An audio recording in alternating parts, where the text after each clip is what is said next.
May I request our chief guest to address the gathering.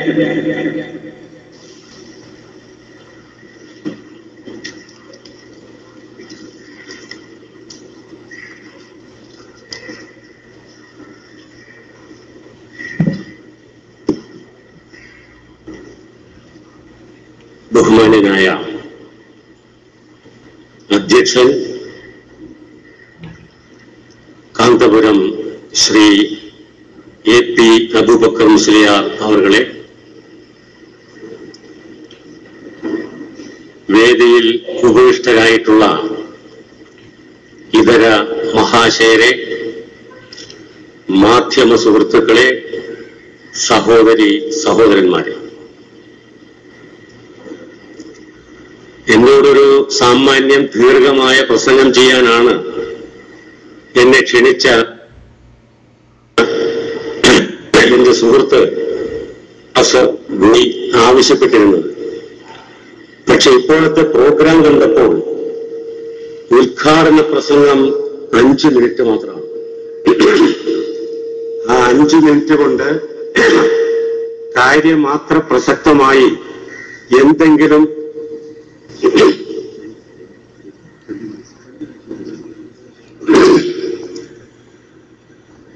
അപ്പൊ അത് കശേര പറ്റിയാണ് 20 minute സംസാരിക്കാന്ന് പറഞ്ഞു.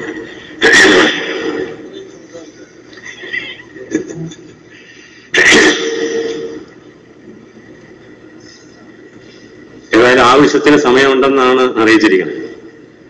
ഇനി പ്രസംഗിക്കാൻ സംസാരിക്കാൻ വിഷയം വേണം. ഞാൻ ഈ ക്യാമ്പസിൽ വന്നപ്പോൾ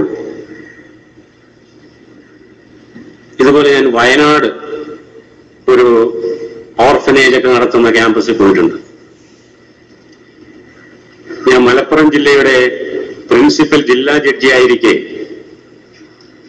അദീൻ, നമ്മുടെ പ്രിയപ്പെട്ട ശ്രീ ബുഖാരി തങ്ങൾ ഒക്കെ നേതൃത്വം കൊടുക്കുന്ന അവിടെ ഒരിക്കൽ ഞാൻ തനിച്ചും മറ്റൊരിക്കൽ ബഹുമാന്യനായ സുപ്രീം കോടതി ജഡ്ജ് ജസ്റ്റിസ് സിറിയക് ജോസഫ് ഒരുമിച്ചും 2 ചടങ്ങുകൾക്ക് പ്രധാനപ്പെട്ട, ഒന്ന് സർക്കാരിന്റെ തന്നെ ലീഗൽ സർവീസസ് അതോറിറ്റി നടത്തുന്ന ഒരു ചടങ്ങിനും, മറ്റൊന്ന്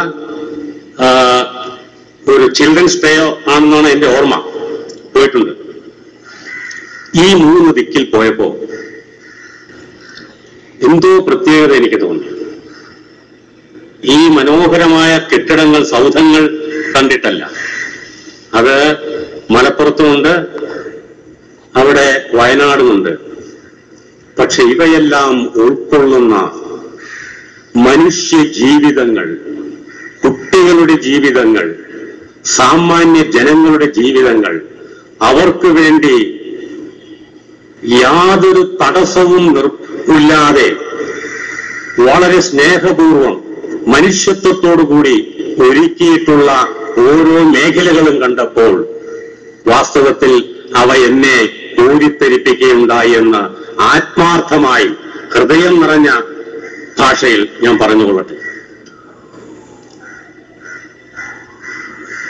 ഇന്നിപ്പോൾ മർക്കസ് നോളജ് സിറ്റിയുടെ അനേകം സ്ഥാപനങ്ങളിൽ ഒന്നായ ഒരു പ്രൊഫഷണൽ കോളേജായ മർക്കസ് ലോ കോളേജ് ഉദ്ഘാടനം ചെയ്യപ്പെട്ട് കഴിഞ്ഞിരിക്കുകയാണ്. 110 വിദ്യാർത്ഥികൾ ഈ വർഷം മുതൽ തന്നെ, 60 പേര് 5 വർഷ കോഴ്സിനും 50 പേര് 3 വത്സര കോഴ്സിനുമായി പഠനം ആരംഭിക്കാൻ പോവുകയാണ്. നിയമവിദ്യാഭ്യാസത്തിന്റെ പ്രാധാന്യം അധികം വാക്കുകളിലോ വാചകങ്ങളിലോ ഒന്നുമല്ലെങ്കിലും വളരെ ഊന്നി അധ്യക്ഷൻ ഇവിടെ പ്രസ്താവിക്കുകയുണ്ടായി. നിയമവിദ്യാഭ്യാസത്തിന്റെ ഇന്ത്യയിലെ ചരിത്രമെടുത്ത് പരിശോധിച്ചാൽ ആദ്യം ലോ കോളേജുകൾ ഒന്നും ഇന്ത്യയിൽ ഉണ്ടായിരുന്നില്ല. ധർമ്മമീമാംസയെ, ധർമ്മത്തെ അടിസ്ഥാനപ്പെടുത്തിയാണ് നിയമപരമായ കാര്യങ്ങൾ, പ്രധാനമായും രാജാക്കന്മാരാണല്ലോ ഭരിച്ചിരുന്നത്, നിർവഹിച്ചു പോന്നിരുന്നത്. ഈ ധർമ്മമീമാംസയിൽ പ്രാവീണ്യമുള്ള വിജ്ഞാനമുള്ളവരെ ഉപയോഗിച്ചായിരുന്നു. ഇന്ത്യയെ സംബന്ധിച്ചിടത്തോളം നാം ഫോർമലായി എന്ന് പറയുമല്ലോ, ഒരു വിദ്യാഭ്യാസം നിയമരംഗത്ത് ഉണ്ടാവുന്നത് 1857 ബ്രിട്ടീഷുകാരുടെ ഭരണകാലത്ത്. ബ്രിട്ടീഷ് ഭരണത്തിന്റെ ഭാഗമായി നിയമവിദ്യാഭ്യാസമുള്ളവർ രാജ്യത്ത് വേണമെന്ന് അവർക്ക് തോന്നിയതിന്റെ ഫലമായിട്ട് കൊണ്ടുകൂടിയാണ് കൽക്കത്തയിലും ബോംബെയിലും അതുപോലെ മദ്രാസിലുമൊക്കെ നിയമവിദ്യാഭ്യാസ സ്ഥാപനങ്ങൾ ഉടലെടുക്കുകയുണ്ടായത്. തുടർന്ന് ഇങ്ങോട്ട് സ്വാതന്ത്ര്യം നേടി, 47 സ്വാതന്ത്ര്യം നേടി ഇന്ത്യ സ്വതന്ത്രയായ ശേഷം ഈ സ്വതന്ത്ര ഭാരതത്തിന് നിയമത്തിന്റെ ആവശ്യം കൂടുതൽ വേണ്ടി വന്നു. നാനാ മേഖലകളിൽ അത് ആവശ്യമാണ്.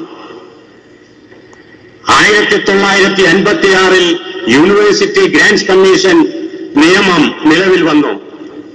രാജ്യത്തെ എല്ലാ വിദ്യാഭ്യാസ കാര്യങ്ങളിലും കൈകടത്തുവാനും ഇടപെടുവാനുമുള്ള അധികാരമുള്ള യൂണിവേഴ്സിറ്റി ഗ്രാന്റ്സ് കമ്മീഷനെ നിലവിൽ കൊണ്ടുവന്ന നിയമം. ആ ഗ്രാന്റ്സ് UGCക്ക് നിയമവിദ്യാഭ്യാസ കാര്യത്തിലും തങ്ങളുടെ പങ്കുവഹിക്കാൻ ഉണ്ടായിരുന്നു. ഇങ്ങോട്ട് കൂടുതൽ പോരുംതോറും 1961 സാക്ഷാൽ അഡ്വക്കേറ്റ്സ് ആക്ട് 65 അഡ്വക്കേറ്റ്സ് ആക്ട് പ്രകാരമുള്ള റൂൾസും നിലവിൽ വന്നു. നിയമവിദ്യാഭ്യാസ സമിതി ഉണ്ടായി, ബാർ കൗൺസിൽ ഓഫ് ഇന്ത്യയുടെ.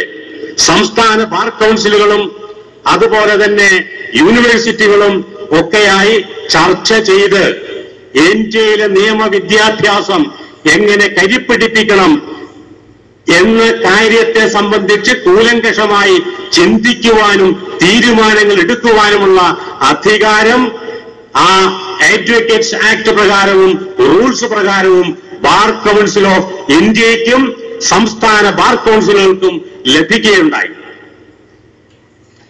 തുടർന്ന് ഇങ്ങോട്ട് പല കമ്മിറ്റികളും നാഷണൽ ലോ സ്കൂൾസ്, വളരെ ഇന്ന് നാം വിഭാവനം ചെയ്യുന്ന വിദ്യാഭ്യാസ സ്ഥാപനം, അതിനെ മാതൃകയാക്കാൻ കഴിയും വിധത്തിലുള്ള നാഷണൽ ലോ സ്കൂൾ ആദ്യം ബാംഗ്ലൂര്, ലോകം മുഴുവൻ ശ്രദ്ധിക്കുന്ന, വളരെ ബുദ്ധിമുട്ടാണ് അവിടെ പ്രവേശനം ലഭിക്കാൻ. വലിയ കടമ്പകൾ കടന്നാൽ മാത്രമാണ് പ്രവേശനം ലഭിക്കുക. പ്രവേശനം ലഭിച്ചു കഴിഞ്ഞാൽ നിയമ വിജ്ഞാനത്തിൽ നിയമവിശാരദന്മാരായി പുറത്തിറങ്ങുന്ന പ്രായോഗിക പരിജ്ഞാനമടക്കം കോടതിയിൽ പോയാൽ ആദ്യ ദിവസം തന്നെ കേസ് വാദിക്കാൻ കഴിയുന്ന പ്രാഗൽഭ്യമുള്ളവരായി, ഉൾക്കാഴ്ചയുള്ളവരായി, ഭാഷയുള്ളവരായി, നിയമ പണ്ഡിതന്മാരായി അവർ പുറത്തിറങ്ങുകയാണ്. എല്ലാം തികഞ്ഞവരെന്ന് ഞാൻ പറയുന്നില്ല. ഇന്ന് നമ്മുടെ രാജ്യത്ത് 11 അത്തരത്തിലുള്ള നാഷണൽ ലോ സ്കൂൾസ് ഉണ്ട്. അവയ്ക്കുള്ള സൗകര്യങ്ങൾ നമുക്കുള്ള സ്വപ്നത്തെക്കാൾ അധീരമാണ്. ഇന്ത്യയിലെ 1100-ൽ പരം നിയമവിദ്യാഭ്യാസ സ്ഥാപനങ്ങളാണ് കഴിഞ്ഞ വർഷം വരെ നിലനിന്നിരുന്നത്.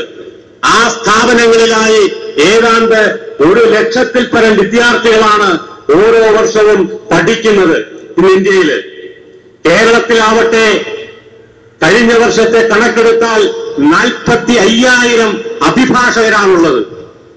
അഖിലേന്ത്യാ തലത്തിൽ 2011-ലെ കണക്കെടുത്താൽ 13 ലക്ഷം അഭിഭാഷകരാണ് ഉള്ളത്. കേരളത്തിലെ 45,000 വരുന്ന അഭിഭാഷകരിൽ 1/4 ഭാഗവും വനിതകളാണെന്ന് ആത്മാഭിമാനത്തോടുകൂടി തന്നെ പറയട്ടെ.